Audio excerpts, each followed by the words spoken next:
அனைவருக்கும் என்னுடைய இனிய மாலை வணக்கம். நம்ம இன்னைக்கு என்ன பார்க்க போறோம் அப்படின்னா, மொழியோடு விளையாடு இயல் 3ல இருக்கக்கூடிய மொழியோடு விளையாடு தான் என்ன பண்ண போறோம் அப்படின்னா, இன்னைக்கான கிளாஸ்ல பார்க்க போறோம்.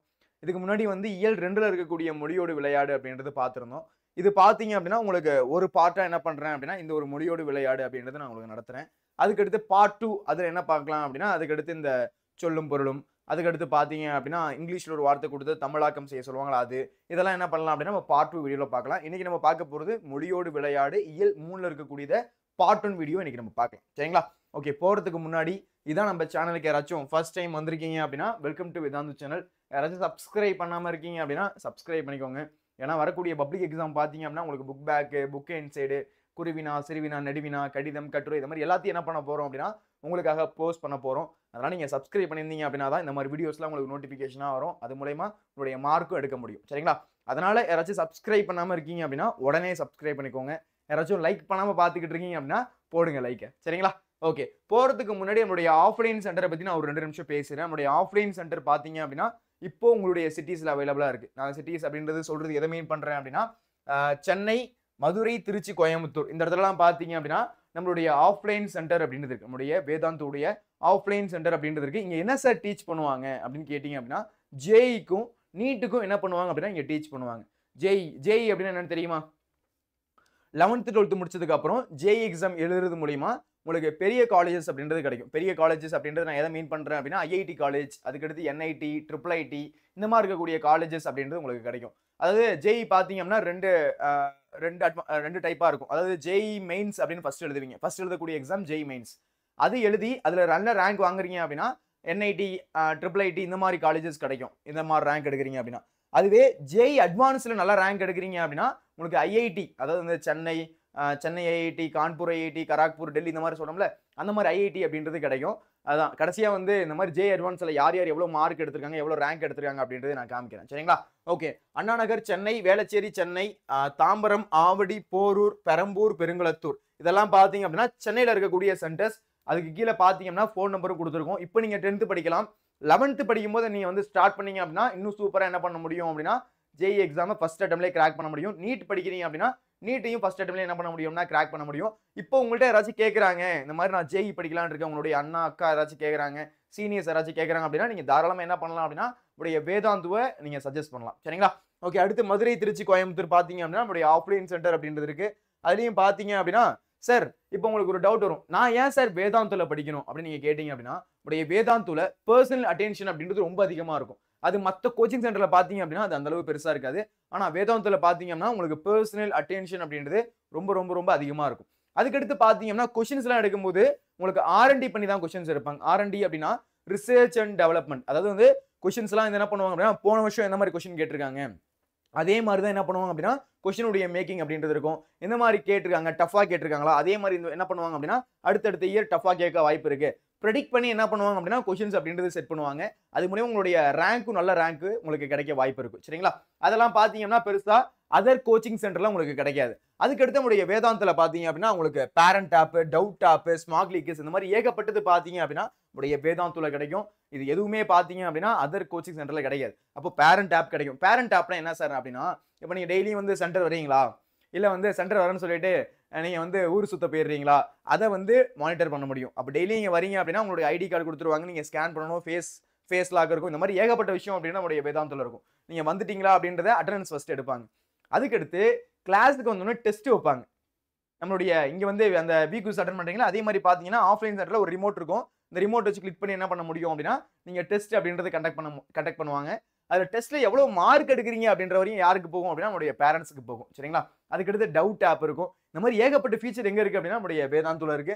அதுக்கடுத்து பார்த்தீங்க அப்படின்னா 100% கேரண்டீட் இம்ப்ரூவ்மெண்ட். 100% கண்டிப்பா நீங்க உங்களுடைய ரேங்க் இம்ப்ரூவ் ஆகும் அப்படின்றதுக்கு கேரண்டி அப்படின்றது கொடுக்குறோம். இது எதுவுமே பார்த்தீங்க அப்படின்னா, அதர் கோச்சிங் சென்டர் பெருசா உங்களுக்கு கிடைக்காது. உங்களுடைய வேதாந்தல இது எல்லாமே உங்களுக்கு கொடுக்கப்படும். சரிங்களா? சரி, ஓகே.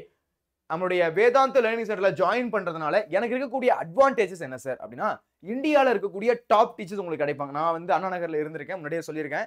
அங்கேருந்து நான் வந்து யூடியூப்ல கிளாஸ் எடுப்பேன். அங்கேருந்து வந்து பக்கத்துல ஸ்டுடியோ இருக்கப்போ.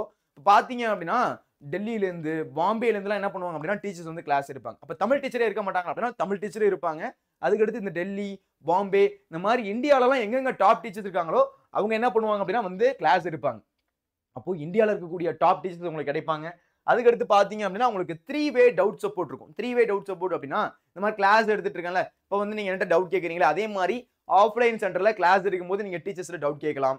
அப்படி இல்லைனா சார் இல்ல சார் கிளாஸ்ல பசங்க பொண்ணெல்லாம் உட்காந்துருப்பாங்க, கொஞ்சம் எனக்கு ஷையா ஃபீல் ஆகும் அப்படின்னா ஸ்டாஃப் ரூம்ல உட்காரும்போது டவுட் கேட்கலாம். இல்ல சார் எனக்கு பெல் அடிச்சோன்னா நான் வீட்டுக்கு ஓடிடுவேன் சார் அப்படின்னா வீட்டுக்கு போயிட்டு டவுட் ஆப்லயாச்சும் என்ன பண்ண முடியும் அப்படின்னா டவுட் கேட்க முடியும். இதுதான் அந்த 3 வே டவுட் சப்போர்ட். அகாடமிக் மென்டார் இருப்பாங்க, ஹைடெக்கான கிளாஸஸ், ஸ்மால் கிளிக்கர்ஸ், இந்த மாதிரி ஏகப்பட்ட ஃபீச்சர் அப்படின்றது உங்களுக்கு கிடைக்கும். ஃபர்ஸ்ட் நான் சொன்னது என்ன அப்படின்னா இந்தியாவில் இருக்கக்கூடிய டாப் டீச்சர்ஸ் உங்களுக்கு கிடைப்பாங்க. அதுக்கடுத்து அகாடமிக் மென்டார். மென்டார் அப்படின்னாலே என்ன அப்படின்னா ஒரு வழி நடத்துதல் அப்படின்றது பொருள். அப்போ மென்டார்ஷிப் உங்களுக்கு என்ன பண்ணுவாங்க அப்படின்னா உங்களுக்கு சொல்லி தருவாங்க. இந்த மாதிரி இப்படி தான் படிக்கணும், இந்த மாதிரி வந்து இப்படி படிச்சீங்க அப்படின்னா தான் இவ்வளோ ரேங்க் எடுக்க முடியும். அதுக்கடுத்து ஸ்டடி பிளான், இதெல்லாம் என்ன பண்ணுவாங்க அப்படின்னா உங்களுக்கு மென்டார் என்ன பண்ணுவாங்க அப்படின்னா உங்களுக்கு போட்டு தருவாங்க. ஈஸியாக என்ன பண்ண முடியும் அப்படின்னா அந்த ஒரு எக்ஸாமை ஃபர்ஸ்ட் அட்டம்ப்ட்லேயே நல்ல ஒரு ரேங்கோட என்ன பண்ண முடியும் அப்படின்னா கிராக் பண்ண முடியும். அதுக்கடுத்து பார்த்தீங்க அப்படின்னா டவுட் சப்போர்ட் இருக்கும். 3 வே டவுட் சப்போர்ட் அப்படின்றது இருக்கும். நம்ம முன்னாடியே சொன்னதான். இந்த மாதிரி வீட்டுக்கு போயிட்டு கூட நீங்க என்ன பண்ணலாம் அப்படின்னா நீங்க அந்த ஆப்ல என்ன பண்ணலாம், டவுட் இருக்கு அப்படின்னா போடலாம். 24 மணி நேரமும் என்ன பண்ணுவாங்க அப்படின்னா அதுல உனக்கு டவுட் சப்போர்ட் கிடைக்கும். அதுக்கடுத்து பார்த்தீங்கன்னா ஹைடெக் கிளாஸஸ் பார்த்தீங்கன்னா இந்த மாதிரி இதே போர்டு தான் அங்கேயும் இருக்கும். ஆஃப்லைன் சென்டர்ல பார்த்தீங்கன்னா இதே போர்டு தான் அங்கேயும் இருக்கும். அதே மாதிரி பார்த்தீங்கன்னா ஸ்மால் கிளிக்கர்ஸ், இந்த மாதிரி ரிமோட் கொடுத்துருவாங்க. எங்கடா அந்த ரிமோட்டு? ஓகே, இது கிடையாது. இந்த மாதிரி பச்சை கலரா இருக்கும். எனக்கு எக்ஸாம்பிள் காமிக்க இந்த மாதிரி ஒரு ரிமோட் கொடுத்துருவாங்க. ரிமோட் கொடுத்ததுக்கு அப்புறம் இங்க எப்படி வீக்யூஸ் அட்டெண்ட் பண்ணுவீங்க, அதே மாதிரியே ஆஃப்லைன் சென்டர்ல என்ன பண்ண முடியும் அப்படின்னா வீக்யூஸ் அட்டெண்ட் பண்ண முடியும். டீச்சர் இந்த மாதிரி கிளாஸ் எடுத்துட்டு இருப்பாங்க, 4 ஆப்ஷன் வரும். நீ இந்த மாதிரி ரிமோட் வச்சு கிளிக் பண்ணி என்ன ஆன்சர் அப்படின்றத ஆன்சர் பண்ண முடியும். ஃபர்ஸ்ட் பெஞ்ச் லாஸ்ட் பெஞ்ச் எல்லாம் பிரிக்கிறது கிடையாது. நீங்க எங்க உட்காந்துட்டு ஆன்சர் பண்ணாலுமே உன்னுடைய மார்க்கு உன்னுடைய பேரண்ட்ஸ்க்கு போகும். அந்த பேரண்ட் டேப்ல போயிட்டே இருக்கும். உங்க பையன் இன்னைக்கு இந்த இவ்வளவு மார்க் எடுத்திருக்காங்க, இன்னைக்கு 10 மார்க்கு 8 மார்க் தான் எடுத்திருக்காங்க அப்படின்ற மாதிரி ரேங்க் உங்களுடைய பேரண்ட்ஸ்க்கு போயிட்டே இருக்கும். அதுதான் இந்த ஸ்மால் கிளிக்கர்ஸோடைய வேலை. அதுக்கடுத்து நம்முடைய வேதாந்தத்துல பாத்தீங்கன்னா ஜேஇ மற்றும் நீட்டுக்கு கிளாஸஸ் அப்படின்றது போய்கிட்டு இருக்கு. அட்மிஷன் போயிட்டு இருக்கு. யாராச்சும் ஜாயின் பண்ண நினைக்கிறீங்க, இல்ல உங்களுடைய அண்ணா அக்கா யாராச்சும் ஜாயின் பண்ண நினைக்கிறாங்க அப்படின்னா உடனே ஜாயின் பண்ணலாம். ஃபர்ஸ்ட் நீங்க விசிட் பண்ணணும்னு நினைக்கிறீங்க அப்படின்னா கூட விசிட் பண்ண முடியும். அதுக்கடுத்து சார் நான் ஜாயின் பண்றேன், எனக்கு கொஞ்சம் ஃபீஸ் கம்மியாகணும் அப்படின்னு நீங்க ஆசைப்பட்டீங்க அப்படின்னா நீங்க ஐவி சாட் எக்ஸாம்னு ஒன்று இருக்குடா. உடைய வேதாந்தத்தில் எழுதக்கூடிய ஒரு exam, instant Vedantu scholarship admission test. இது வந்து ஒரு ஸ்காலர்ஷிப் டெஸ்ட். இது எழுதுறது மூலமா அதுல எவ்வளவு ஸ்கோர் எடுக்கிறீங்களோ அதை பொறுத்து ஸ்காலர்ஷிப் தருவாங்க. நீங்க 90% ஸ்காலர்ஷிப் 90% ஸ்கோர் எடுக்கிறீங்க அப்படின்னா 90% உங்களுக்கு ஸ்காலர்ஷிப் கிடைக்கும். சரியா? ஒரு செமையான ஒரு ஃபீச்சரு. அதனால வந்து இந்த ஒரு எக்ஸாம் எழுதுறதுக்கும் லிங்க் டிஸ்கிரிப்ஷனாக தான் இருக்கு.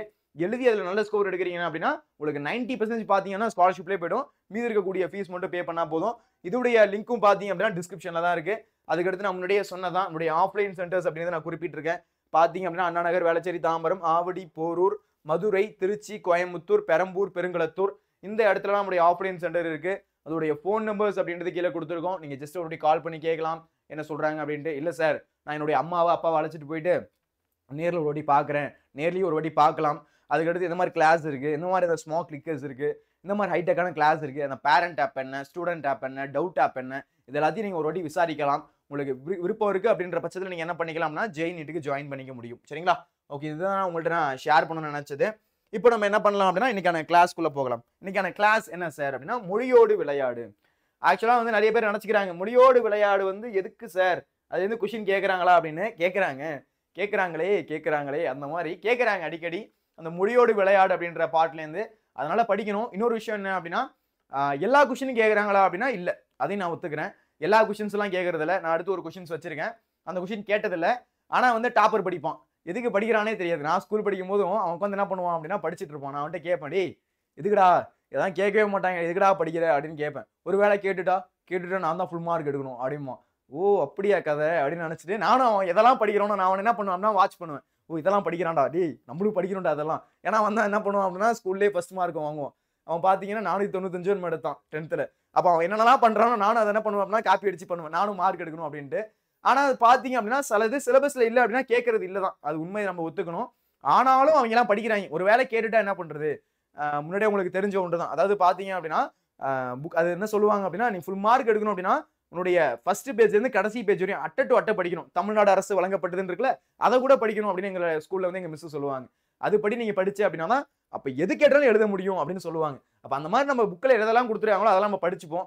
அட்லீஸ்ட் தெரிஞ்சு வச்சுக்கிட்டோம்னா கூட, அப்படி தெரியல அப்படின்னா கூட கதை அடிக்கிறதுக்காக யூஸ் ஆகும். அதனால அப்படியாச்சும் படிச்சுக்கணும் அப்படின்றத நான் கேட்டுக்கிறேன். சரிங்களா? சரி, ஓகே. மொழியோடு விளையாடு அப்படின்றத பார்க்கலாம். ரொம்ப கஷ்டமாலாம் இருக்காது, சும்மா போற போக்கில் அடிச்சு விட்டு போற மாதிரி தான் இருக்கும். அந்த மாதிரி தான் வந்து மொழியோடு விளையாடு. குருவினா சிறுவன் நடுவினால நம்ம படிக்கணும். இதெல்லாம் போற போக்குல எழுதுற மாதிரி தான் இருக்கும், கவலைப்படாதீங்க, நான் உங்களுக்கு அந்த மாதிரி சொல்லி தரேன். ஓகேவா? சப்ஸ்கிரைப் மட்டும் பண்ணலனா போடுங்க சப்ஸ்கிரைப். சரியா? சரி, ஓகே. மொழிபெயர்க்க ஃபர்ஸ்டே பாத்தீங்க அப்படின்னா டிரான்ஸ்லேஷன் கொடுத்துருக்காங்க. Respected ladies and gentlemen, respected ladies and gentlemen, மரியாதைக்குரிய சகோதர சகோதரிகளே, அந்த மாதிரி.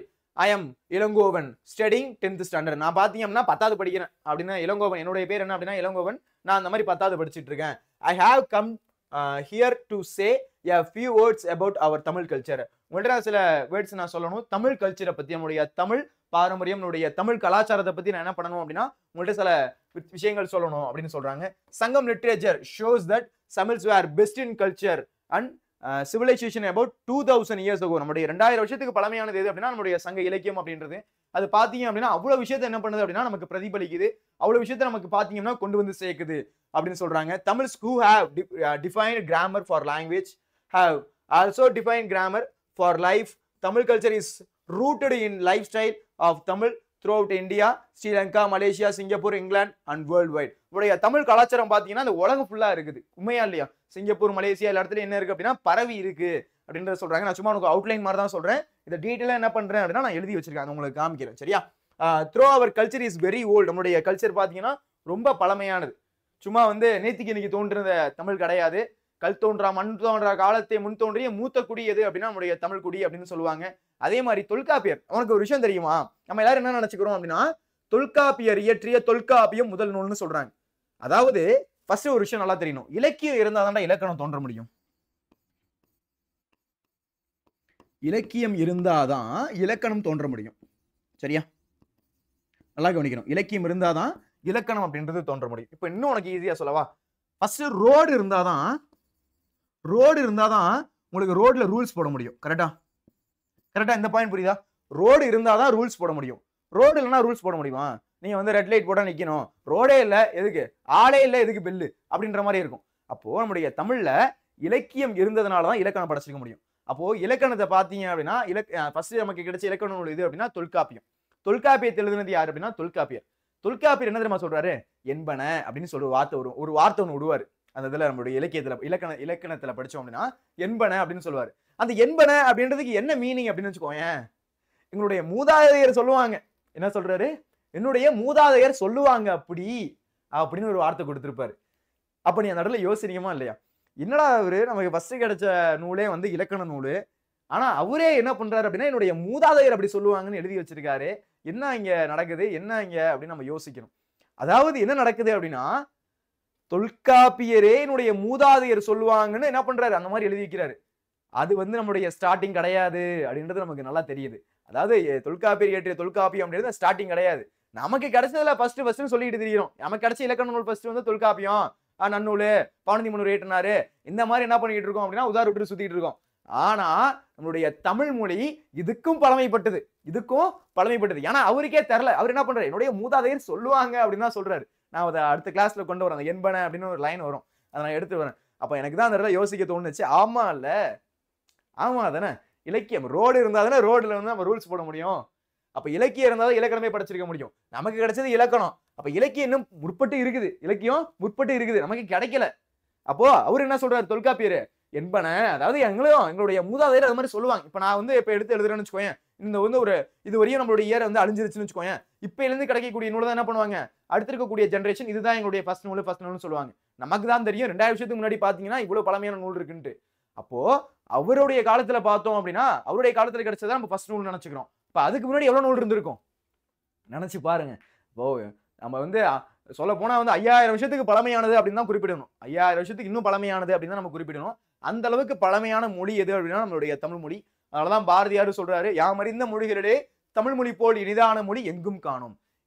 நான் எத்தனையோ மொழி தெரியும் எனக்கு, ஆனா தமிழ் மொழி மாதிரி இனிமையான மொழி நான் எங்கேயுமே பார்த்ததில்லை. அந்த அளவுக்கு இனிமையா இருக்கு, அந்த அளவுக்கு வேற லெவலா இருக்கு அப்படின்னு யாரு சொல்றா அப்படின்னா இந்த இடத்துல பாரதியார் சொல்றாரு. சரிங்களா?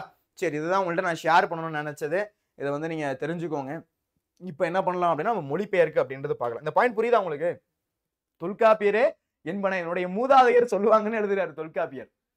புரியுதுங்களா? அவருக்கே வந்து என்னது அவருடைய மூதாதையர் சொல்லுவாங்களாம். அப்ப அவரே வந்து என்ன இருக்கு ஒரு டவுட்ல எழுதுறாரு. அப்ப அவருக்கு முன்னாடி எவ்வளவு நூல்கள் இருந்திருக்கணும் தெரிஞ்சுக்கோங்க. சரிங்களா? சரி, ஓகே. இப்போ அந்த வந்து நம்ம என்ன பண்ணலாம் அப்படின்னா கொஞ்சம் டிரான்ஸ்லேட் பண்ணலாம். எல்லாரும் நல்லா தெளிவாக கவனிங்க. மதிப்பிற்குரிய சகோதர சகோதரிகளே, என் பெயர் இளங்கோவன். மதிப்பிற்குரிய, மரியாதைக்குரிய அப்படின்னு அர்த்தம். அந்த ரெஸ்பெக்டட் அப்படின்னு ஒரு வார்த்தை பார்த்தோம்ல. மதிப்பிற்குரிய சகோதர சகோதரிகளே, என் பெயர் இளங்கோவன். நான் 10ஆம் வகுப்பு படித்து வருகிறேன். நான் பாத்தீங்கன்னா 10ஆம் வகுப்பு படிச்சிட்டு இருக்கேன். இப்ப பாத்தீங்கன்னா நான் 10ஆம் வகுப்பு படித்து வருகிறேன்.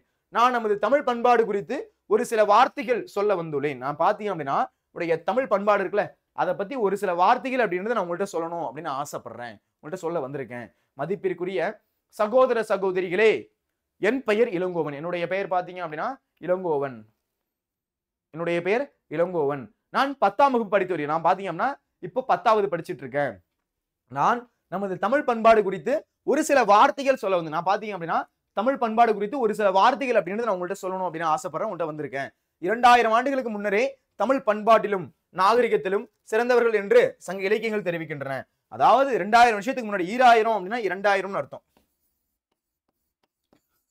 2000 வருஷத்துக்கு முன்னாடியே தமிழர் பண்பாட்டிலும், தமிழர் பாத்தீங்க அப்படின்னா பண்பாடு, நம்முடைய பண்பாடு இருக்குல்ல, இந்த பண்பாட்டிலையும் சரி நாகரிகத்திலையும் சரி சிறந்தவர்கள். அவங்க 2000 வருஷத்துக்கு முன்னாடியே தமிழர் என்ன இருந்தாங்க, பண்பாட்டிலையும் சரி நாகரிகத்திலையும் சரி சிறந்து விளங்கினவங்க அப்படின்னு எது தெரிவிக்குதான், சங்க இலக்கியங்கள் தெரிவிக்குதான். எது தெரிவிக்குது, சங்க இலக்கியங்கள் தெரிவிக்குது அப்படின்னு சொல்றாங்க.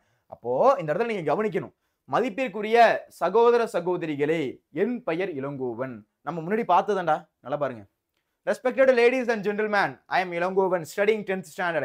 I have come here to say a few words about our Tamil culture அப்படின்னு சொல்றாங்க. அப்போ நான் இந்த மாதிரி வந்து உங்கள்கிட்ட சில வார்த்தைகளை சொல்ல வரேன். இந்த மாதிரி தமிழ் பண்பாடை பத்தியும் நாகரிகத்தை பத்தியும் அதை பத்தி நான் உங்கள்கிட்ட பேசுறேன் அப்படின்னு சொல்லிட்டு ஃபர்ஸ்ட் சொல்றேன். அதுக்கப்புறம் 2000 வருஷத்துக்கு முன்னாடியே தமிழர் பண்பாட்டில் நாகரிகத்தில் சிறந்தவர்கள் என்று சங்க இலக்கியங்கள் தெரிவிக்கின்றன. இதுவரையும் பார்த்தோமா? Okay. Tamil who have defined grammar for language have also defined grammar for life அப்படின்னு சொல்றாங்க. சரியா? ஓகே. மொழிக்கு இலக்கணம் வகுத்த தமிழர்கள் வாழ்வியலுக்கும் இலக்கணத்தை வகுத்திருக்கிறார்கள். மொழிக்கு இலக்கணத்தை வகுத்த தமிழர்கள், மொழிக்கு இலக்கணம் இருக்கா இல்லையா?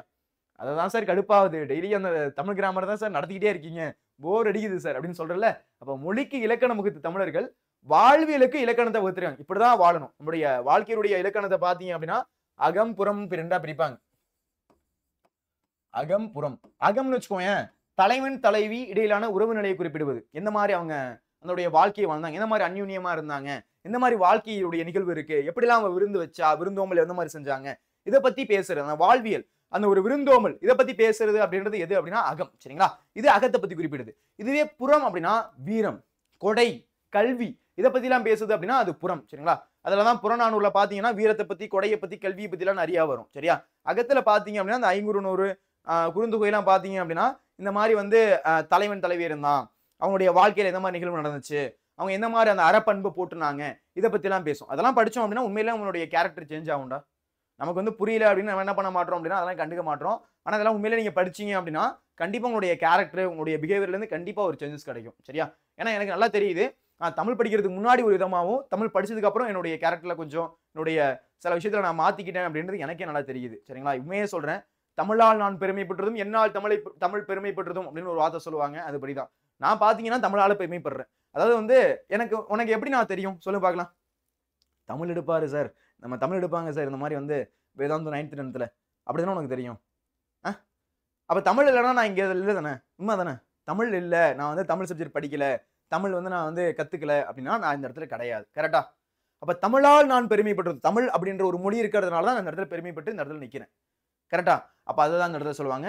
அப்போ மொழிக்கு அப்போ அகத்தை பத்தியும் புறத்தை பத்தி பேசும். அதே மாதிரி பாத்தீங்க அப்படின்னா நம்முடைய திருக்குறள், புரியுங்களா, அறம் பொருள் இன்பம் 3 விதமான கருத்துக்களை நம்மள்ட்ட கொண்டு வந்து கொடுக்கும். அகம் வேணுமா இருக்குது, என்னது அறம் பொருள் வேணுமா இருக்குது, இன்பம் வேணுமா இருக்குது, இந்த மாதிரி எல்லா கருத்துக்களும் இருக்கு. அது நம்மளுடைய திருக்குறள் பாத்தீங்கன்னா உலக பொதுமறை அப்படின்னு சொல்லுவோம். உலக பொதுமறை யார் வேணா எந்த மதத்தினர் வேணா இருந்து படிக்கலாம். அது மதம் குறிப்பிடாதுடா, இந்த மதம் தான் படிக்கணும்னு சொல்லியிருக்கா இல்ல. யாரு வேணா, நீ மனுஷனா இருந்தா எடுத்து படிக்கலாம். நீ மனுஷனா பிறந்திருக்க, உனக்கு 6 அறிவு இருக்கு, நீ எடுத்து படிச்சா புரியும்.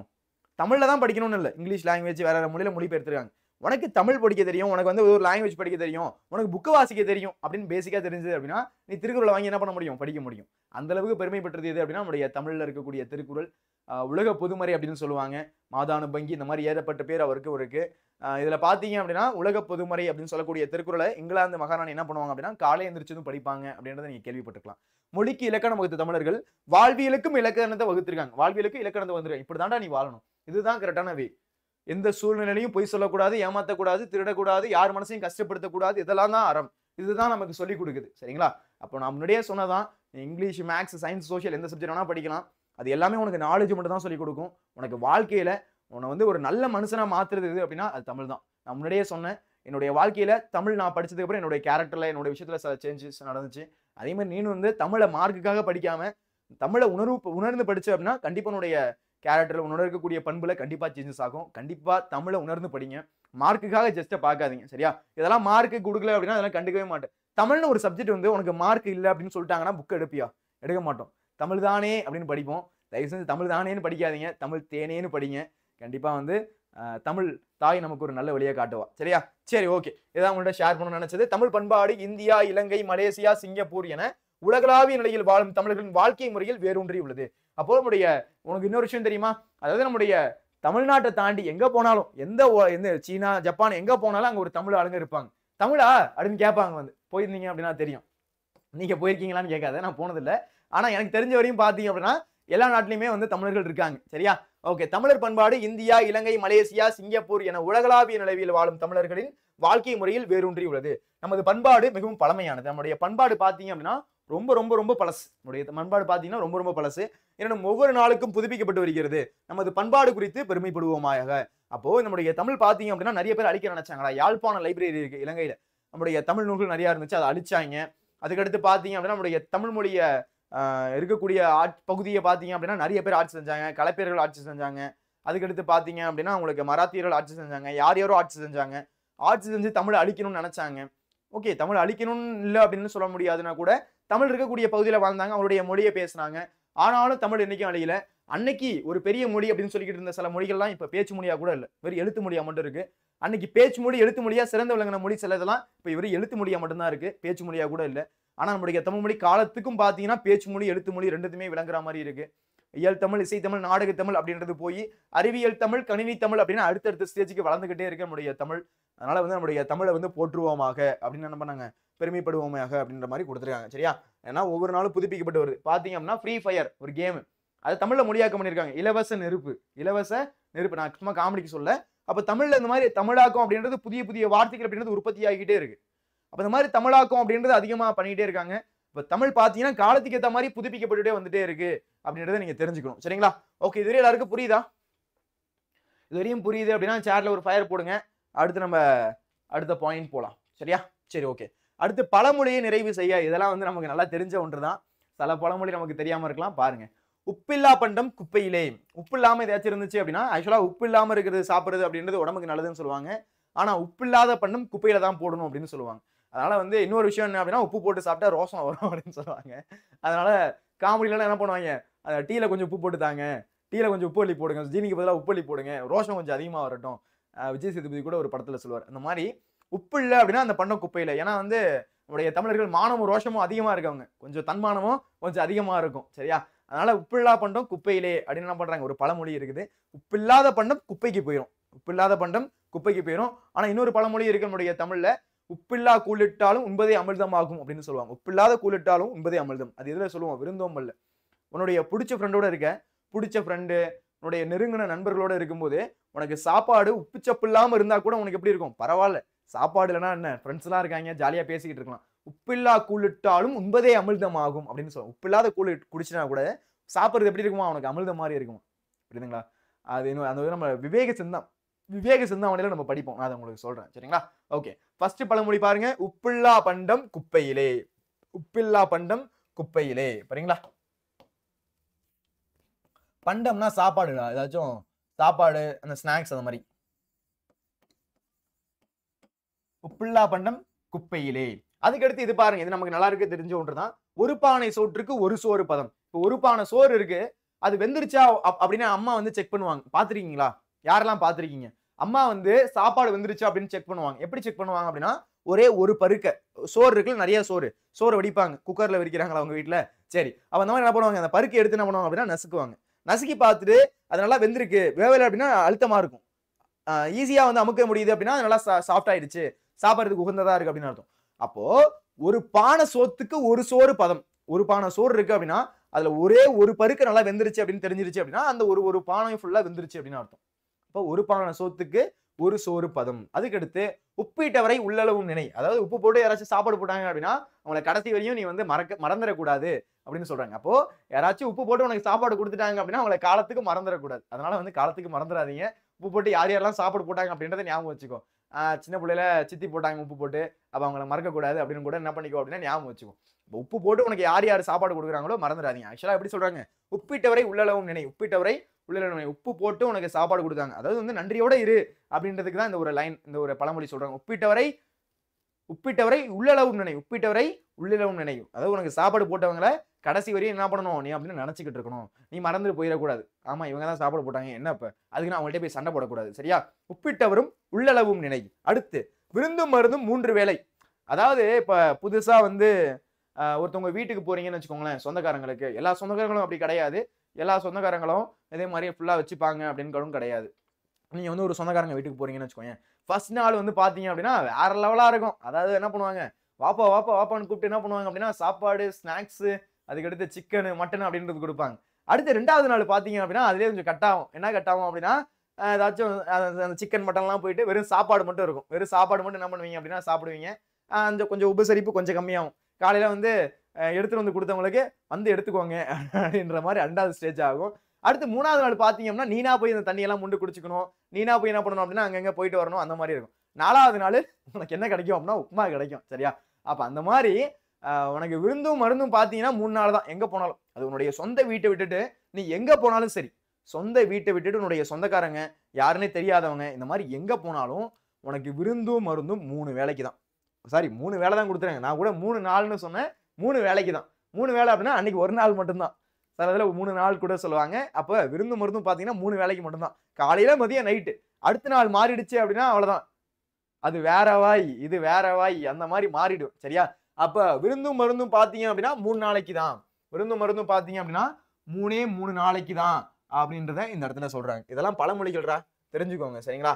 இதெல்லாம் பழமொழி. ஸ்கூல்ல வந்து ஏதாச்சும் யூஸ் பண்றதுனா யூஸ் பண்ணிக்கோ, ஃப்ரெண்டு கிட்ட எல்லாம் சொல்லணும் அப்படின்னா. ஓகேவா?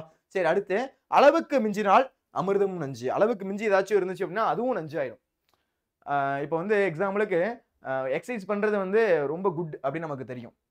ஆனா அதனால பாத்தீங்க அப்படின்னா ஓவர் எக்ஸசைஸ் பண்ணி நிறைய பேர் இறந்திருக்காங்க தெரியுமா? நிறைய பேர் எக்ஸசைஸ் மட்டும் அதிகமா பண்ணி இறந்திருக்காங்க. ஒரு நாளைக்கு 3 மணி நேரம், 4 மணி நேரம், 5 மணி நேரம் எக்ஸசைஸ் பண்ணி ரெகுலரா அதே மாதிரி எக்ஸசைஸ் பண்ணி என்ன ஆகும் அப்படின்னா இறந்துறாங்க. தெரியுமா? அப்போ அளவுக்கு மிஞ்சினா அமிர்தம் மிஞ்சி. அப்போ ஒரு நாளைக்கு 1 ஹவர் பண்ண முடியுதா? 3/4 மணி நேரம் தான் எக்ஸசைஸ் பண்ணணுமா? அது மட்டும் பண்ணா போதும். அதை விட்டுட்டு ஒரு நாளைக்கு 5 மணி நேரம், காலையில, ஈவினிங் இந்த மாதிரிலாம் எக்ஸசைஸ் பண்றது, இந்த மாதிரிலாம் எக்ஸசைஸ் பண்ணிட்டு இருந்தோம் அப்படின்னா ஒரு நாள் என்ன ஆயிரும் அப்படின்னா இதுவே உடம்புக்கு ஓவரா நம்ம டாக்ஸிக்கா கொடுத்து ஒரு நாள் என்ன ஆகும் அப்படின்னா நம்ம சாகறதுக்கு போயிடும். அப்ப அளவுக்கு மிஞ்சினோம் அப்படின்னா எக்ஸசைஸ் பண்றது குட், அது அமிர்தம். அளவுக்கு மிஞ்சினால் அமிர்தமும் நஞ்சு. அமிர்தம் கூட நஞ்சாயிடும், அது கூட விஷமாயிடும். நஞ்சு அப்படின்றது விஷம். சரியா? அமிர்தம் அப்படின்றது நம்ம உடம்புல எந்த மாதிரி ஒரு நோய் இருந்தாலும் நீக்கக்கூடிய ஒரு மருந்துன்னு வச்சுக்கோங்களேன். அதே நம்மளுடைய உடம்புக்கு தேவையான அளவு தான் எடுத்துக்கணும். அதை நீ அதிகமா எடுக்க அதுவுமே ஒரு நாள் விஷமா மாறிடும் அப்படின்னு சொல்றாங்க. பழமொழிகளை நிறைவு செய்ய, பண்டம் குப்பையிலே, உப்பில்லா பண்டம் குப்பையிலே, ஒரு பானை சோற்றுக்கு ஒரு சோறு பதம், உப்பிட்டவரை உள்ளளவும் நினை, விருந்தும் மருந்தும் 3 வேளை, அளவுக்கு மிஞ்சினால் அமிர்தம் நஞ்சு. சரிங்களா? இதுதான் இருக்கக்கூடிய பழமொழி. எங்கேயாச்சும் கேட்கறாங்க அப்படின்னா எழுதுங்க. இன்னொரு விதமா என்ன கேட்கறாங்க அப்படின்னா கேள்விகள் பழமொழியை கொடுத்து அதுக்கு ஒரு கதை எழுத சொல்லுவாங்க. ஒன்றும் பெருசாலாம் உங்களுக்கு ஈஸியா தான் இருக்கும். தமிழ் எழுத தெரிஞ்சது அப்படின்னா போதும், கதையெல்லாம் நீங்க அடிச்சு விட்டுலாம். கதை என்னடா எழுத தெரியாதா? கதையில தான் சார் நாங்க பிறந்தோம் அப்படின்ற மாதிரி கதை ஃபுல்லா எழுதலாம். கதை எழுதியா என் ஸ்கூல்ல என் ஃப்ரெண்டு தான், அவன் க்ளோஸ் ஃப்ரெண்டு தான். என்ன நடந்துச்சு அப்படின்னா நானும் அவனும் 6வது படிச்சுட்டு இருந்தோம். 6வது படிக்கும் போது என்ன பண்ணான் அப்படின்னா ஸ்கூல்ல டெஸ்ட். நான்லாம் தமிழ் மீடியம் தான் படித்தேன், அவனும் தமிழ் மீடியம் தான். அப்போ வந்து பூஞ்சையை பற்றி ஒரு வந்து என்ன பண்ணியிருந்தாங்க அப்படின்னா கேட்டிருந்தாங்க. பூஞ்சைன்னா என்னடா? ஃபங்கஸ். ஃபங்கஸை பத்தி எழுதுங்க அப்படின்னு என்ன பண்ணாங்க அப்படின்னா கேட்டிருந்தாங்க. சரியா? பூஞ்சையை பற்றி விவரி அப்படின்னு கேட்டிருந்தாங்க. இவன் அதை படிக்க தெரியாம படிச்சு என்ன பண்ணான் அப்படின்னா பூஜைன்னு படிச்சுட்டான். பூஜைன்னு படிச்சது மட்டும் இல்லாம எழுதுனது என்ன தெரியுமா எழுதுனா, எங்க வீட்டில் பூஜை நடக்கும், எங்க வீட்டில் பூஜை நடக்கும் போது தேங்காய், வாழைப்பழம், ஊதுபத்தி, சூடம் எல்லாம் வைத்து கொளுத்துவார்கள். அதன் பிறகு வீடியோ இந்த மாதிரி முடிந்ததுக்கு அப்புறம் அந்த தேங்காய் எடுத்து சட்னி செய்வார்கள். இன்னொன்னு எழுதி வச்சுட்டான். 1/2 பக்கத்துக்கு மேல எழுதி வச்சுட்டான். பூஞ்சையை பத்தி எழுத சொன்னா பூஜையை பத்தி எழுதிட்டான். அடுத்த நாள் வந்து என்ன நடக்குதுன்னா நான் கிளாஸ்ல தான் உட்காந்துருக்கேன். அடுத்த நாள் பாத்தீங்க அப்படின்னா இந்த மாதிரி வந்து மிஸ் அவனை மட்டும் தனியா கூப்பிட்டாங்க. கூப்பிட்டு 2 அடியை போட்டுட்டு இதை அவன் என்ன பண்ணாங்க அப்படின்னா படிச்சு காமிச்சாங்க. ஏன்டா உன்னை பத்தி கேட்டது பூஞ்சையை பத்தி எழுத சொன்னா பூஜையை பத்தி எழுதி வச்சிருக்கியாடா அப்படின்னு. அப்ப அந்த மாதிரி ஒஸ்டா கதை அடிச்சிடாதீங்க. ரெலவெண்டா இருக்க மாதிரி கதை அடிங்க சரியா? அதை கேட்டுக்கிறேன் ஓகேவா? ஓகே. அவன்ட்டு நான் இந்த வீடியோவை காமிக்கணும் அப்புறமேல். நான் வர்றா சொல்லிட்டேன் பத்தி அவனை பத்தி அப்படின்ட்டு சரியா? சரி ஓகே. பழமொழிகளை நிறைவு செய்க. அப்போ உப்பில்லா பண்டம் குப்பையிலே ஒரு பானை சோற்றுக்கு ஒரு சோறு பதம் உப்பிட்டவரை உள்ளவரும் நினை விருந்து மருந்து 3 வேளை அளவுக்கு மிஞ்சினால் அமிர்தம் நினைச்சு. நான் அதுக்கு இதெல்லாம் கதை அடிக்க மாட்டேன்டா. ஓரளவுக்கு ரெலவெண்டாச்சு கதை அடிச்சிடும். படிச்சது எங்கேயாச்சும் பிச்சியாச்சும் போட்டு எழுதிடுவேன். ஆனா இவன் கொஞ்சம் வேற லெவலில் இருந்து கதை அடிச்சிட்டான் சரியா? சரி ஓகே. இப்போ அடுத்து பாருங்க, இந்த கேள்வி கேட்டது கிடையாதுடா ஓப்பனா நான் சொல்லிடுறேன். ஆனா நம்ம படிக்கணும். ஏன் சார் ஆனா படிக்கணும், ஏன் சார் இப்படி டார்ச்சர் பண்றீங்க அப்படின்னு கேட்கலாம். வேற வழி கிடையாது. ஒரு வேலை எங்கேயாச்சும் கேட்குறாங்க, ஒரு வேலை நம்ம எங்கேயாச்சும் படிக்கணும் அப்படின்னா அந்த இடத்துல பயன்படுத்திக்கலாம் சரிங்களா? அதனால படிக்கிறது வீணா போகாது. அதனால படிக்கிறத பத்தி நீங்க பெருசா கவலைப்படக்கூடாது சரிங்களா? சரி, பத்தியை சுருக்கி எழுதுக. இந்த மாதிரி ஒரு பெரிய பேராகிராஃப் இருக்கு, அதை சுருக்கி ஒரு 4-5 லைன்ல எழுதணும். அதான் கேள்வி சரிங்களா? ஒன்றும் கிடையாது. பழைய சோறு பச்சை நெல் வயல்கள் கண்கள் முழுவதும் சுமந்து இளநெல்லை நுகர்ந்து அதன் பாலை ருசித்து நீராவியில் அந்த நெல் அவியும் கதகதப்பான புழுங்கல் மனம் வரை சுவைத்தவள் நான் அவித்து காய்த்து குத்திய அந்த புழுங்கல் அரிசியை அதன் வளவளப்பை கடுப்பு மரத்தை சோறாகு முன் கை நிறைய அள்ளி வாயில் போட்டு நிறுத்து மென்றவன் சொல்கிறேன். பகலெல்லாம் உச்சி வெயிலுக்கு அது சுட சுட புழுங்கின சோறு, புழுங்கரிசி சோறு. அதாவது நீங்க யாரெல்லாம் பார்த்துருப்பீங்கன்னு தெரில. நான் எங்க அப்பாலாம் வந்து விவசாயி. அப்ப நான் நிறைய வயலுக்கெல்லாம் போவேன். அப்ப பாத்தீங்க அப்படின்னா அந்த இதெல்லாம் பண்ணிட்டு களையெல்லாம் எடுத்துட்டு நிலத்தெல்லாம் உழுதுட்டு அதுல என்ன பண்ணுவாங்க அப்படின்னா நெல் போட்டு விதை நெல் போட்டு என்ன பண்ணுவாங்க அப்படின்னா அதை நாத்தா மாத்துவாங்க. நாத்து மாத்தி என்ன பண்ணுவாங்க அப்படின்னா அந்த நாத்தை பறிப்பாங்க. நாத்தை பறிச்சு என்ன பண்ணுவாங்க அப்படின்னா வயல் ஃபுல்லா நடுவாங்க. நட்டு பாத்தீங்க அப்படின்னா அதுக்கடுத்து அது பயிரா மாறும். பயிரா மாறினதுக்கு அப்புறம் பச்சை நெல் பாத்தீங்க அப்படின்னா அதுக்கப்புறம் முற்றிகை நல்லா மாறும். முத்து நெல் எடுத்து என்ன பண்ணுவாங்க அப்படின்னா அந்த போர் அடிப்பாங்க. அதுக்கப்புறம் மிஷின் வந்துச்சு. மிஷின் வச்சு என்ன பண்ணுவாங்க அப்படின்னா அதை கதிர் அடிச்சு அதை கொண்டு போய் என்ன பண்ணுவாங்க அப்படின்னா வீட்டுக்கு எடுத்துட்டு போயிட்டு அதை என்ன பண்ணுவாங்க அப்படின்னா நல்லா காய வைப்பாங்க. நல்லா காய வச்சுட்டு அதுக்கடுத்து என்ன பண்ணுவாங்க அப்படின்னா அதை நல்லா தண்ணி ஊற்றி ஊற வச்சு என்ன பண்ணுவாங்க அப்படின்னா நல்லா வெவிப்பாங்க. வெவிப்பாங்க மீன்ஸ் நல்லா வந்து என்ன பண்ணுவாங்க தண்ணி ஊற்றி நல்லா வந்து இது பண்ணுவாங்க. அதுக்கப்புறம் அது வெந்ததுக்கப்புறம் என்ன பண்ணுவாங்கன்னா ரோட்டில் போட்டுருவாங்க. ரோட்டில் போட்டு என்ன பண்ணுவாங்க அப்படின்னா அதை காய வைப்பாங்க. எங்கள் அம்மாலாம் போயிட்டு என்ன பண்ண சொல்லுவாங்க அப்படின்னா அதை வந்து நல்லா பரப்பி விட சொல்லுவாங்க. நான் போயிட்டு அதில் உளுந்து வந்துச்சு விளாண்டுக்கிட்டு இருப்பேன் அந்த நெல்லில். அந்த மாதிரி என்ன பண்ணுவாங்க சொல்லுவாங்க அப்படின்னா பரப்ப சொல்லுவாங்க.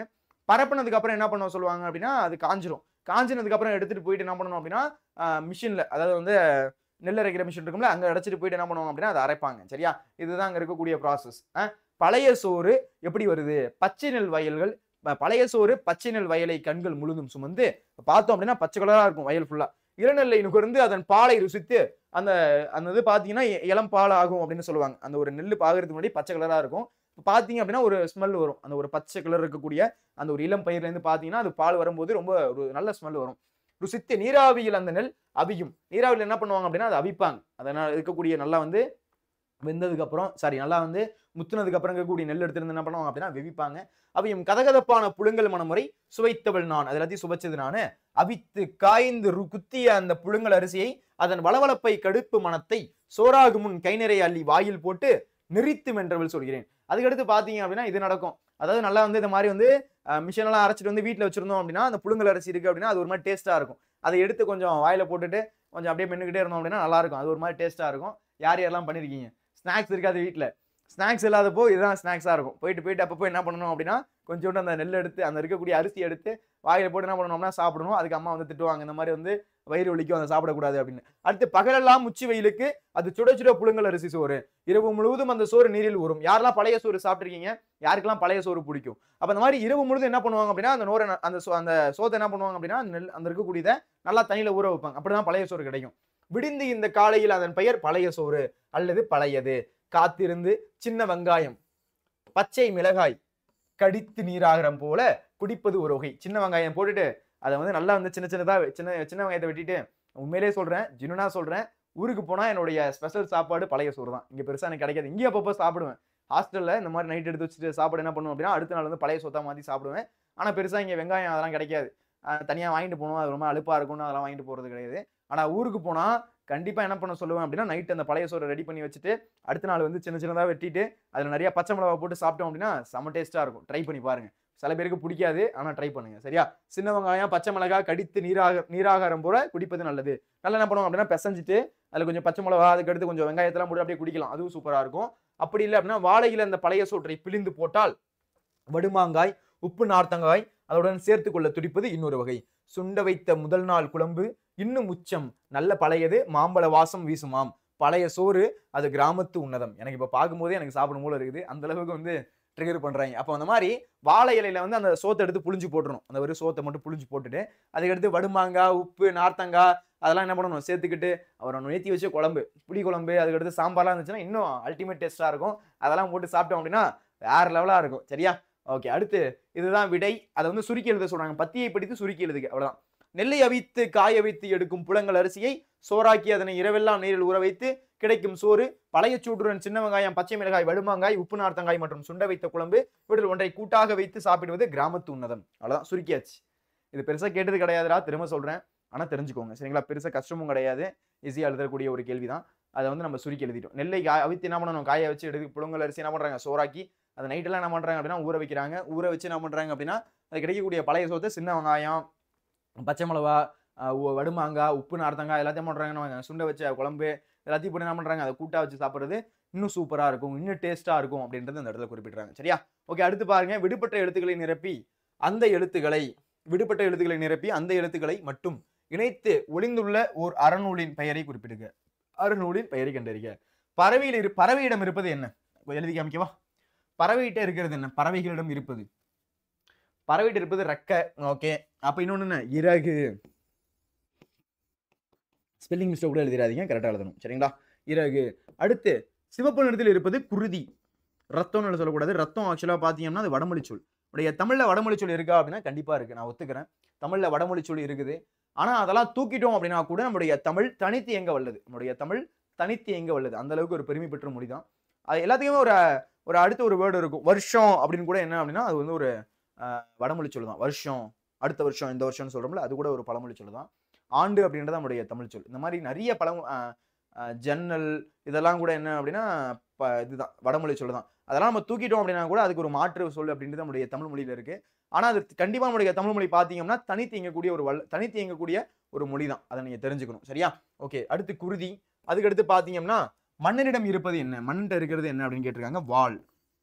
சின்ன இல்லு போட்டீங்க அப்படின்னா அது வந்து குதிரைக்கு அப்புறம் மாட்டுக்கு அந்த வாள் போயிடும். பெரிய இல்லு அப்படின்றது போடணும். சரிங்களா? இது மூணாவதா இருக்கக்கூடியது. அதுக்கு அடுத்து தங்கைக்கு மூத்தவள் யாரு? இதெல்லாம் நமக்கு தெரியாதா? அக்கா. சரியா? அக்கா. அடுத்து பாத்தீங்க அப்படின்னா அறிவினுடைய மறுபெயர் என்ன அப்படின்னா மதி. சரியா? அதுக்கு அடுத்து நீரில் செல்வது என்ன அப்படின்னா படகு. போட்டுன்னு எழுதிடாதீங்க. சரியா? இந்த வார்த்தையோட அது ஒன்றிணைந்து வரணும். பாருங்க. பறவையிடம் இருப்பது இறகு, சிவப்பு நிறத்தில் இருப்பது குருதி, மன்னனிடம் இருப்பது என்ன அப்படின்னா வாள். அதுக்கு அடுத்து தங்கையிடம் இருப்பது தங்கைக்கு மூத்தவள் யாரு அப்படின்னா அக்கா, அறிவினுடைய மறுபெயர் என்ன அப்படின்னா மதி, நீரில் செல்வது எது அப்படின்னா படகு. சிம்பிளானதுதான், ஈஸியான ஒரு கேள்விதான். இதெல்லாம் வந்து பெருசா கேட்கவும் மாட்டாங்க. இந்த அளவுக்கு ஈஸியா இருந்துச்சு. இதெல்லாம் யாராச்சும் 10வது பசங்களை கேட்பாங்களா? 1வது 2வது பசங்களை தான் கேட்பாங்க. இந்த மாதிரி கேள்விகளும் பெருசா கேட்டது கிடையாது. ஆனா கொடுத்துருக்காங்க, படிச்சுப்போம். ஏன்னா மொழியோடு விளையாடுன்னு கேட்கறாங்க. இதுல இருந்து லெசன்ஸ்ல கொஸ்டின்ஸ் எல்லாம் கேட்கறாங்க. இதுல நம்ம பார்த்ததுல மொழிபெயர்க்கலாம் கேட்கறாங்க. சரிங்களா? ஒரே நிமிஷம் தண்ணி குடிச்சுக்கிறேன்.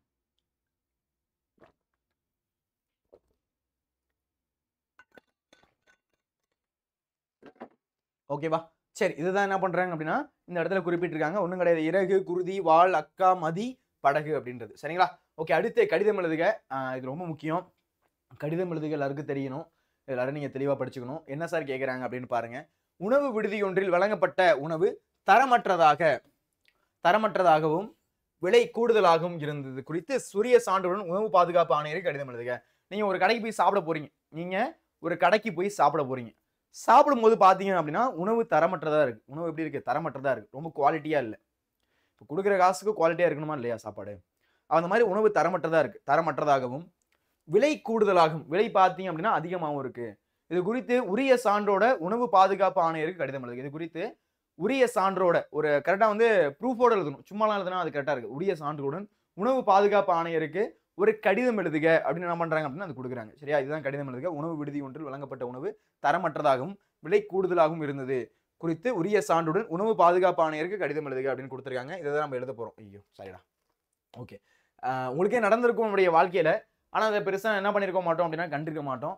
ஆனா கண்டிப்பா வந்து உணவு தரமற்றதா இருக்கு, இல்ல வந்து இந்த மாதிரி ரொம்ப ஏதாச்சும் விலை கூடுதலா விற்கிறாங்க, அவங்க போட்ட எம்ஆர்பி ரேட்டோட அதிகமா விற்கிறாங்க அப்படின்றதெல்லாம் கண்டிப்பா கம்ப்ளைண்ட் பண்ணலாம். ஆனா உங்களுக்கு பிரச்சனை வர மாதிரி டேரக்டா கம்ப்ளைண்ட் பண்ணிக்காதீங்க. சரியா? இவங்க தான் பண்ணாங்க அப்படின்ற மாதிரி டேரக்டா கம்ப்ளைண்ட் பண்ணிக்க கூடாது. தெரியாம பண்ணிட்டீங்க அப்படின்னா பிரச்சனை கிடையாது. ஏன்னா வந்து நாளைக்கு வந்து அந்த ஹோட்டல்காரங்க வந்து உங்கள எதுவும் பிரச்சனை பண்ணக்கூடாது. ஆனா இது தப்பு தானே. தப்பு தான். ஆனா நம்ம சேஃப்டியோட என்ன பண்ணணும் அப்படின்னா, நம்ம வந்து அந்த மாரி இருக்கக்கூடிய உணவு விடுதிய வந்து நம்ம வந்து கம்ப்ளைண்ட் பண்ணிக்கலாம். சரியா? சரி எப்படி கம்ப்ளைண்ட் பண்ணணும்? எந்த மாரி கடிதம் எழுதணும்? அப்படின்றத நம்முடைய தமிழ்நாடு கவர்மெண்ட் இப்பவே நமக்கு சொல்லி தராங்க. நல்ல ஒரு விஷயம்டா. ஏன்னா வந்து படிப்பு இதோட போயிடக்கூடாது. நமக்கு வாழ்க்கையில இருக்கக்கூடிய அன்றாடங்கள் நம்ம யூஸ் பண்ற மாரி இருக்கும். இப்போ நீங்க வந்து ஒரு 10th முடிக்கிறீங்க.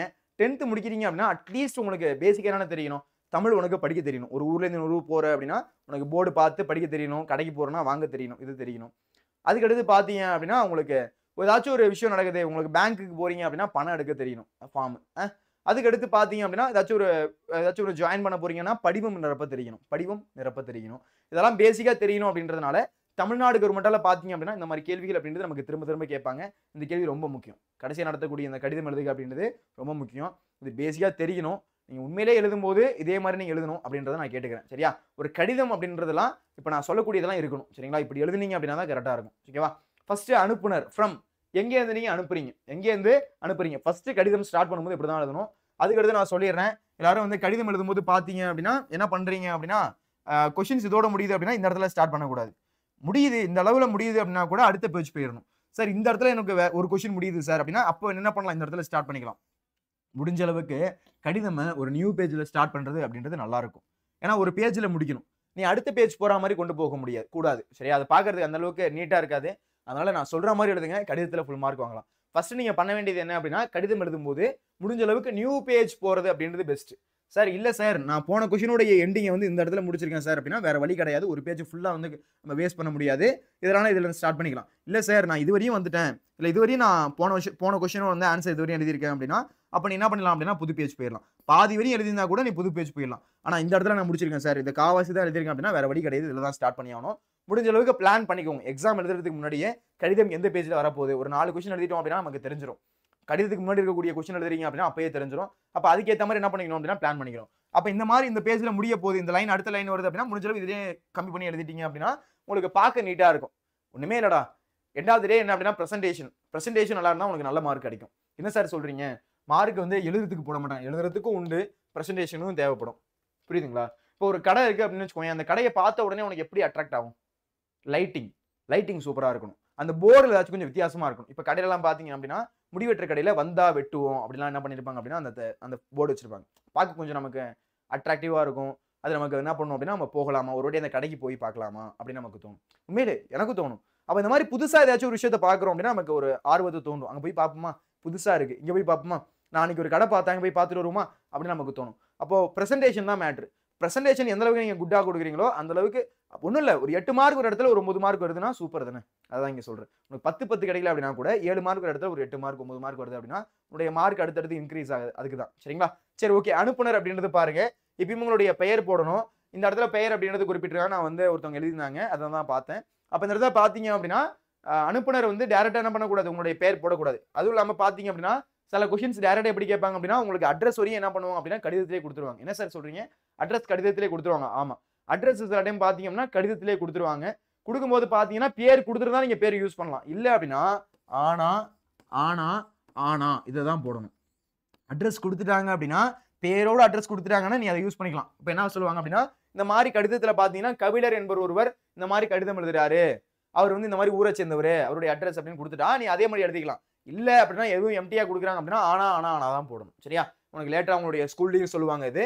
அப்ப கபிலர், ஔவையார் தெரு, சங்கரலிங்கபுரம் எல்லாத்துலயும் கமா வரணும். விருதுநகர் மாவட்டம். Full stop.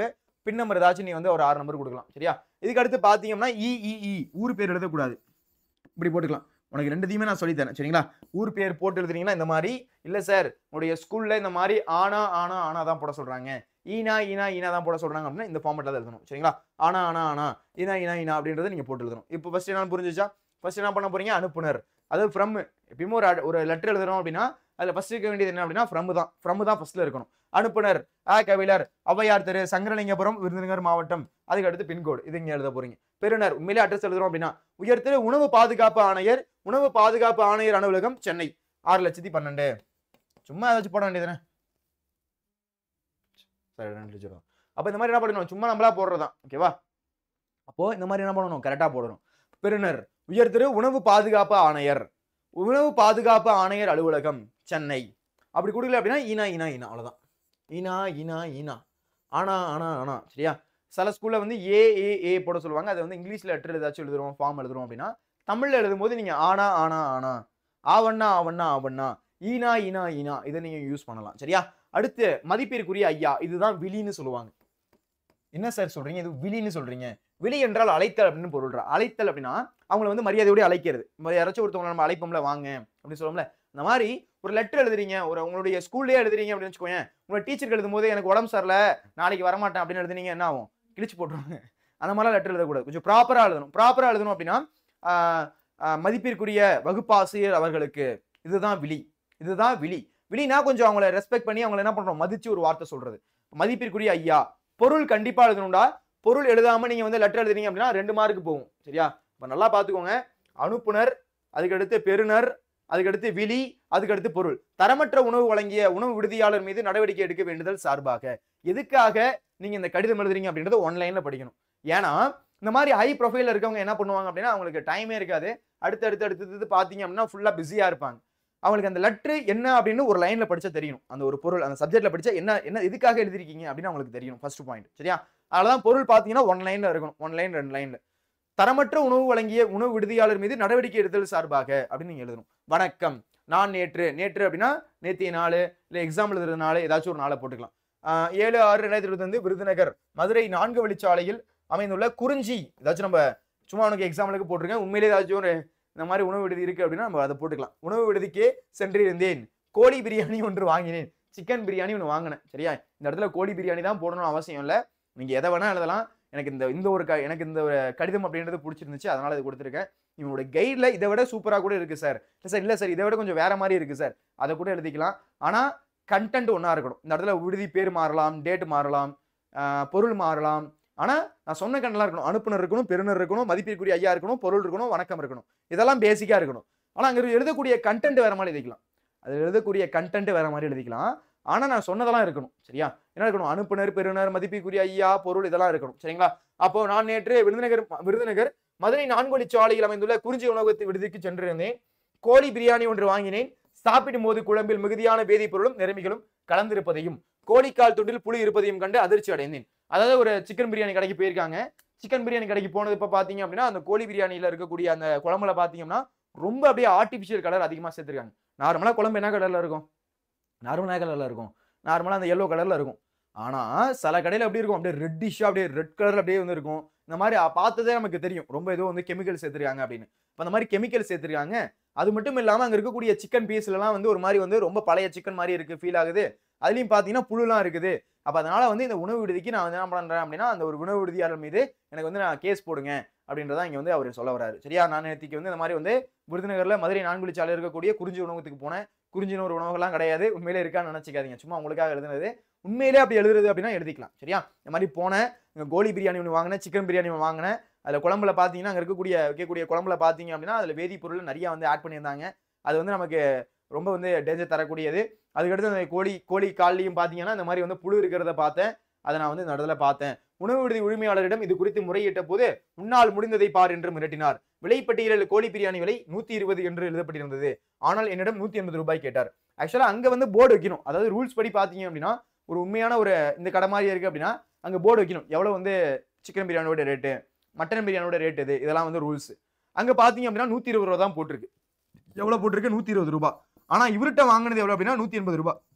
கபிலர்கிட்ட வாங்கினது எவ்வளவு, 180 ரூபாய். இவர் கேட்கிறாரு, என்னங்க அது இந்த மாதிரி 120 ரூபாய் பிரியாணியை 180 ரூபாய்க்கு விற்கிறீங்க, அது மட்டும் இல்லாம கோழி பிரியாணி தரமற்றது இருக்கு அப்படின்னு அவர் கேட்கும்போது அந்த கடைக்காரங்க என்ன சொல்றாங்க அப்படின்னா அப்படிதான் வைப்போம், அவன் விருப்பம் இருந்தா வாங்கலன்னா கிளம்பு, நீ முடிஞ்சா உன்னால முடிஞ்சதை பாத்துக்கோ அப்படின்னு வந்து இந்த மாதிரி உணவு விடுதியாளர் சொல்லிட்டாரு அப்படின்றத இந்த கடிதத்துல மென்ஷன் பண்றாரு. புரியுதுங்களா, ஒரு கதை மாதிரி தான். சரி, தரமற்ற உணவு வழங்கியும் விலை கூடுதலாக வசித்து வரும் குறிஞ்சி உணவு விடுதி உரிமையாளர் மீது உரிய நடவடிக்கை எடுக்க வேண்டுகிறேன். புழுவுடன் கூடிய கோழிக்கால் துண்டின் புகைப்படத்தையும் 180 ரூபாய்க்கான உணவு கட்டண சீட்டின் ஒளிப்பட நகலையும் இத்துடன் இணைத்துள்ளேன், நன்றி. அதாவது இந்த இடத்துல வந்து ஒரு ப்ரூஃப் தேவைடா, ப்ரூஃப் இல்லாமலாம் நீங்க எழுதக்கூடாது. அப்ப நீங்க கண்டிப்பா இந்த இடத்துல ப்ரூஃப் அப்படின்றத வந்து இந்த மென்ஷன் பண்ணிருக்கணும். அதாவது புழுவுடன் கூடிய அந்த கோழிக்கால் என்ன பண்ணிருக்கணும், போட்டோ எடுத்துருக்கணும். ஒரு லெட்டர் எழுதும் போது அதை என்ன பண்ணணும், டிஜிட்டலா போட்டோ எடுத்துட்டு லெட்டர் எழுதுறோம் அப்படின்னா இந்த மாதிரி அதை எடுத்து நம்ம ப்ரூஃபா அட்டாச் பண்ணணும். அதுக்கடுத்து அந்த பில் இருக்குல்ல, 120 ரூபா இருக்கக்கூடிய அந்த கடையில இருக்கக்கூடிய சிக்கன் பிரியாணி 180 ரூபா கொடுத்து வாங்கினேன் அதோடைய பில்லை என்ன பண்ணணும் அப்படின்னா அதில் அட்டாச் பண்ணியிருக்கேன். நீங்க இதை பார்த்து அந்த கடை மேல உரிய நடவடிக்கை எடுக்கணும் அப்படின்றத இந்த இடத்துல கேட்டுக்கிறேன். உரிமையல் முகவரி. அதுக்கடுத்து பார்த்தீங்க அப்படின்னா இடம், நாள் இது கண்டிப்பா போடணும். எந்த இடத்துல இருந்து எழுதுறீங்க, என்னைக்கு நாள் அப்படின்றது ரொம்ப முக்கியம். அது கண்டிப்பா போட்டிருக்கணும். அதுக்கடுத்து உரிமையல் முகவரி பெறுநர் பார்த்தீங்க அப்படின்னா உயர்திரு உணவு பாதுகாப்பு ஆணையர், உணவு பாதுகாப்பு ஆணையர் அலுவலகம், சென்னை. பின்கோடு தெரிஞ்சா பின்கோடு. அதாவது ஒன்றும் கிடையாது. உரிமையல் முகவரி அப்படின்னா அந்த லெட்டர்ல மேல அந்த மாதிரி ஒட்டியிருப்பாங்க. அதை வச்சு தான் அந்த அட்ரஸ்காரங்க போக முடியும். போய் போஸ்ட்மேன் எப்படி கொடுக்க முடியும், இந்த மாதிரி மேல ஒட்டியிருக்கிறத வச்சு தான் என்ன பண்ண முடியும் அப்படின்னா போய் கொடுக்க முடியும். அப்போ உரிமையல் முகவரி அப்படின்றது மஸ்ட். உரிமையல் முகவரி இல்லை அப்படின்னா 2 மார்க் இப்பவே மறந்துருங்க. உரிமையல் முகவரி கண்டிப்பா போடணும். உரிமையல் முகவரி எழுதிருந்தீங்க அப்படின்னா தான் 2 மார்க் கிடைக்கும். சரிங்களா? ஓகே. அதுக்கடுத்து இப்படிக்கு உண்மையுள்ள கபிலர். அவ்வளவுதான். உங்களுடைய பேர் கடைசியா முடிச்சிட்டீங்க அப்படின்னா அவ்வளவுதான். இதுதான் இருக்கக்கூடிய நம்மளுடைய உரிமையல் முகவரி. இதெல்லாம் இதுவரை எல்லாருக்கும் புரிஞ்சிருக்கும்னு நினைக்கிறேன். அவ்வளவுதான். நம்ம இந்த முடியோடு விளையாடு பார்ட் 1 அப்படின்றது நம்மளுடைய இயல் 3ல பார்த்தாச்சு. பார்ட் 2 வீடியோ அடுத்த வீடியோல நான் என்ன பண்றேன் அப்படின்னா போஸ்ட் பண்றேன். அடுத்து நம்மளுடைய ஜேஇ அட்வான்ஸ் உடைய ரிசல்ட் அப்படின்றது வந்திருக்கு.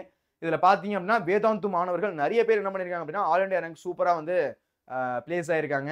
யார் யாரு, அவங்களுடைய பெயர் என்ன, எந்த ஊரை சேர்ந்தவங்க, எவ்வளவு ரேங்க் வாங்கியிருக்காங்க அப்படின்றத நம்ம இந்த இடத்துல பார்க்கலாம். ஃபர்ஸ்ட் பாத்தீங்க அப்படின்னா ஆல் இந்தியா ரேங்க் 15 பாத்தீங்க அப்படின்னா பெங்களூர் கர்நாடகாவை சேர்ந்தவர் தக்ஷ் அப்படின்னு சொல்லக்கூடியவர். பாத்தீங்க அப்படின்னா ஆல் இந்தியா ரேங்க் 15 வாங்கியிருக்காரு. ஆல் இந்தியா ரேங்க் யார் அப்படின்றது ஆல் இந்தியா ரேங்க் ஜேஇ அட்வான்ஸ்ல. சரியா? இவருக்கு கிடைக்கும் எல்லா எங்க ஐஐடியுமே கிடைக்கும். IIT Bombay, IIT Delhi, IIT Kanpur, Kharagpur, Chennai, இந்த மாதிரி எங்க வேணா கிடைக்கும். எங்க வேணுமோ அவர் சூஸ் பண்ணி எடுத்துக்கலாம். அதுக்கடுத்து ஆல் இந்தியா ரேங்க் 92 பாத்தீங்கன்னா பிரகார் அவர் எடுத்திருக்காரு. கோரக்பூர் உத்தரப்பிரதேச சேர்ந்தவர். இவர் என்ன பண்ணிருக்காரு அப்படின்னா ஆல் இந்தியா ரேங்க் 92 எடுத்திருக்காரு. அடுத்து ஆல் இந்தியா ரேங்க் 390 யார் எடுத்திருக்காரு அப்படின்னா அனுபவ் அவர் எடுத்திருக்காரு. அவரும் பெங்களூரை சேர்ந்தவர், கர்நாடகாவை சேர்ந்தவர். அடுத்து ஆல் இந்தியா ரேங்க் 511 யார் எடுத்திருக்கா அப்படின்னா கேட்டன் அவர் எடுத்திருக்காரு. அவர் பாத்தீங்கன்னா பெங்களூரை சேர்ந்தவர், பெங்களூர் கர்நாடகாவை சேர்ந்தவர்.